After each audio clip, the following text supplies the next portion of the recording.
The reason that I think I'm interested in helping people, when I was a child, my mother and father took in families regularly. I mean, we had somebody working all the time. You know, my dad would get the man a job, and my mother would get clothes for the woman and the children and all, and this was a way of life. I grew up with that.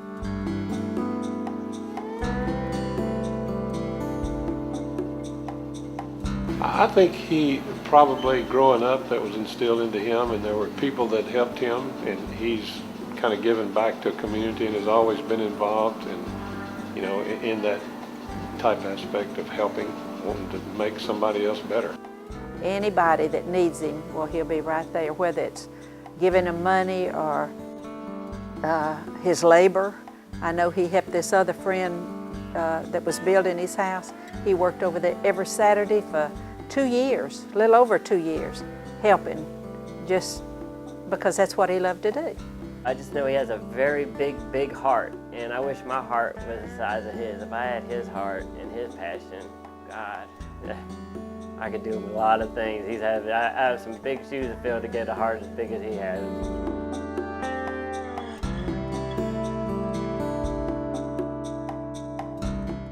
I played football, and I was fortunate enough to make All-State in Arkansas my senior year, and I got a scholarship to the University of Oklahoma. I took ROTC in college up at the University of Oklahoma, and I was commissioned as a second lieutenant. I came back to Shreveport and went to work for the Caddo Parish Juvenile Court.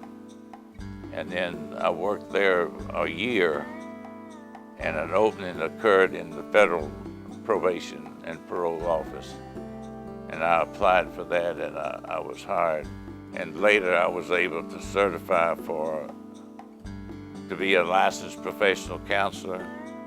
He defied the stereotype of a counselor.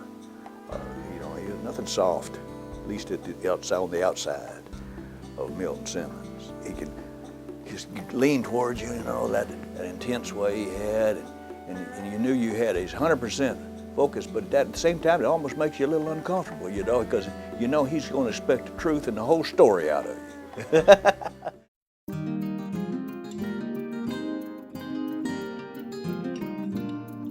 He saw the need for the needy in Northwest Louisiana, not just Caddo Parish, and decided to, he wanted to do something and was able to form this food bank. Actually, I first heard about the need for food bank in 1995. I contacted a man by the name of Alvin Oney, who's a minister, and he was trying to put together a steering committee, to work on developing, a food bank. And we looked at a building down on the Greenwood Road, Texas Street, or whatever you want to call it, that had been LCR Plumbing Supply. And it turned out that it was owned by Dr. Charles T. Beard and his wife, Carolyn Beard. Well, Carolyn and I were elders together at First Presbyterian Church. So I contacted her, and I said, Carolyn, we don't have any money, but we would like to buy that building. So about 3 days later, she called me back, and she said that Dr. Beard and I have decided that we're going to donate this building. I can't imagine taking that on. I can't imagine. I mean, I look at it and it's like, are you crazy?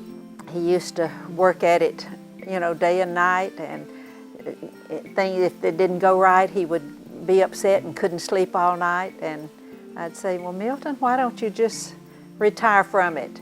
And he wouldn't do it. He just kept going. Mr. Simmons got our first 2 vehicles donated here. They were 2 vans. He got a local church to donate them to us. So those were our first vehicles the food bank had that were used to pick up food in, were just some regular passenger vans.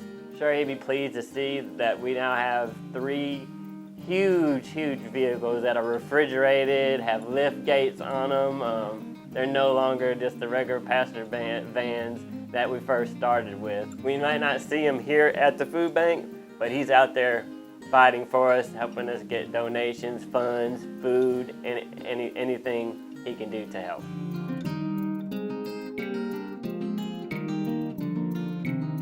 He goes to the YMCA Monday, Wednesday, and Friday without fail.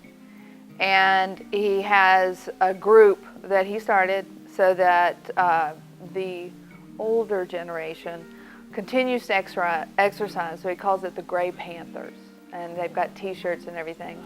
And there's been times when guys maybe couldn't drive for whatever reason, maybe bad weather or some type of ailment. He would go pick them up and make sure they got here, you know, and even helping. And now he helps to lead that group in exercise and keeping them fit. You know, he's a great friend to the organizations that he's involved with and a great friend to the people within those organizations. The guys that, like I said, with the Gray Panthers is where I see him most in involvement here. He's a great friend to every one of them, you know, and they depend on him and they support each other. And I think a lot of that comes from Milton. He's not one of the type of people that wants to be recognized. He's kind of like, you know, just does it because he wants to do it. You know, he doesn't do it for publicity or, you know, things of that nature. He just likes to help people.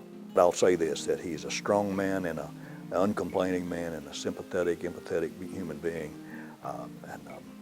He's kind of a conscience for us, and we love him and appreciate him around here.